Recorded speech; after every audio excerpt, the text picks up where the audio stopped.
O mercado de recuperações judiciais é um mercado passageiro? Eu sou Marcelo Andreatta, advogado, professor universitário, licenciado e criador desse canal que pretende dividir com você conteúdos importantes de direito empresarial e especialmente de recuperação judicial. A pergunta é a seguinte: Marcelo, o estudo do processo de recuperação judicial, o Instituto de RJ, é pertinente? Tem interesse de mercado somente em momentos de crise?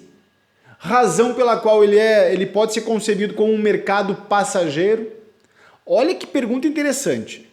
A pergunta diz respeito ao contexto que nós estamos inseridos, um contexto recessivo, um contexto em que já existem indicativos claros dos analistas que o PIB vai ter uma retração de 5 a 6%, talvez um número ainda maior. Então, nesse contexto, a recuperação judicial se faz convidativa. E a pergunta do colega é: Marcelo, e em outros contextos? Se nós não estivermos em uma crise, em uma recessão, a recuperação judicial é um instrumento que o operador do direito deve se apropriar? Interessante pergunta, e eu vou responder objetivamente para você. Olha só, gente, a pergunta parte do seguinte pressuposto: somente existe viabilidade de trabalho em recuperação judicial se estivermos em um cenário de crise. É esse o pressuposto. Então, se nós estivermos em um cenário recessivo, a recuperação judicial se apresenta como um bom instrumento de trabalho. Mas, se nós estivermos em um cenário de expansão econômica, de crescimento ou mesmo de estabilidade, este remédio tem menos importância ou, em outras palavras, menos mercado. Gente, isso é um equívoco. Esse pressuposto é equivocado. É evidente que em um contexto recessivo, as recuperações judiciais tendem a aumentar. Isso é intuitivamente correto e é verdadeiro. No período compreendido entre 2014 e 2017, em que houve a retração econômica em 7% em 2015, a diminuição do PIB em 13,5% em 2016, 13,5% também. Então, números avassaladores, de fato, houve uma verdadeira avalanche de recuperações judiciais. Agora, em cenários de expansão econômica, é possível que também existam recuperações judiciais, e é por uma questão lógica, uma questão quase matemática. E eu vou explicar agora por quê. Gente, recuperação judicial não é um remédio de políticas públicas. Não é um instituto adotado por governos em crise, governos enfrentando recessões. Recuperação judicial é um remédio individual, que não deve ser adotado no atacado, deve ser adotado no varejo. Diz respeito a uma crise da empresa, da atividade empresária. Então é claro que em contextos recessivos o impacto da recessão bate mais forte na empresa. Mas há contextos de expansão econômica em que a empresa se encontra em crise.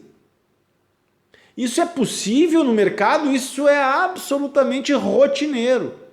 Ainda mais na economia brasileira, em que grande parte das empresas, grande parte dos empresários confundem o caixa da empresa com o seu caixa pessoal.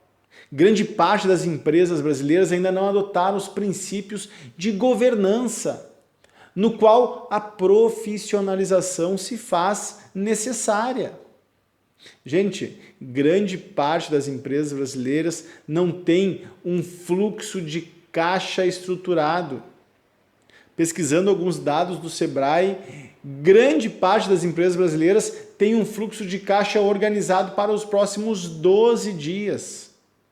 Portanto, não é correta a afirmativa que recuperação judicial tem mercado apenas em um contexto de crise. Recuperação judicial é um instrumento de enfrentamento da crise da empresa, não de uma crise econômica mundial. Claro que ela serve também para enfrentar um cenário recessivo, desde que esse contexto recessivo implique nas dificuldades de caixa, nas dificuldades operacionais. Porque existem empresas nesse contexto que estão muito bem, obrigado. Imagine se você fosse fabricante de álcool gel. Então, se é correto que em um contexto recessivo a recuperação judicial tem o seu mercado exponencialmente ampliado, e é isso que nós estamos verificando, não é à toa que existe no Congresso Nacional uma discussão já bem evoluída para alterar alguns dispositivos da Lei 11.101, criando algumas facilidades para a empresa em crise, notadamente no PL 1397. É certo também, se isso é certo também que recuperação judicial é um remédio para a empresa em dificuldades e essas dificuldades podem não decorrer necessariamente de uma crise econômica.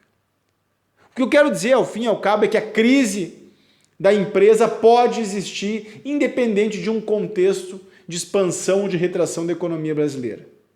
Por último, um dado absolutamente relevante é que com a decisão do Superior Tribunal de Justiça em 2020, fevereiro, deferindo recuperação judicial a agricultor, a produtor rural, pessoa física, nós ampliamos sobremaneira esse mercado, o mercado de recuperações judiciais, razão pela qual cada vez mais esse instituto vai servir de socorro à crise do empresário rural e você deve se atualizar, se instrumentalizar. Veja bem, é possível em um contexto de expansão da economia haver uma quebra de safra ou duas quebras de safra. Nós estamos falando que nesse contexto de crescimento da economia vai existir agentes econômicos que precisarão deste socorro jurídico, do remédio da recuperação judicial. Razão de sobejo para você conhecer esse instituto e aí, para você se aprofundar em tudo que diz respeito à recuperação judicial, eu convido você a se inscrever nesse canal, a apertar o sininho para se manter atualizado com as questões que nós temos aqui dividido e também me acompanhar no Insta e no Face. Tem muita coisa boa rolando. Recuperação judicial não é um remédio somente em um cenário recessivo. Recuperação judicial deve ser combinada com processos de reestruturação empresarial, também nos processos de gestão, razão pela qual é um instituto pertinente em qualquer esquadro histórico. Por último, eu chamo a atenção que esse quadro de dificuldades em que agora estamos ingressando, ele vai desaguar num conjunto de recuperações judiciais que se estenderão pelo menos para os próximos 2 ou 3 anos, com a verificação dos créditos, com a discussão dos créditos que se submetem e não se submetem, com a discussão do plano de recuperação judicial e a Assembleia de Credores, enfim, com a discussão de todas as questões que envolvem esse processo extraordinário e interessantíssimo que é o processo de recuperação judicial. Por isso, convido novamente você a me acompanhar. Grande abraço!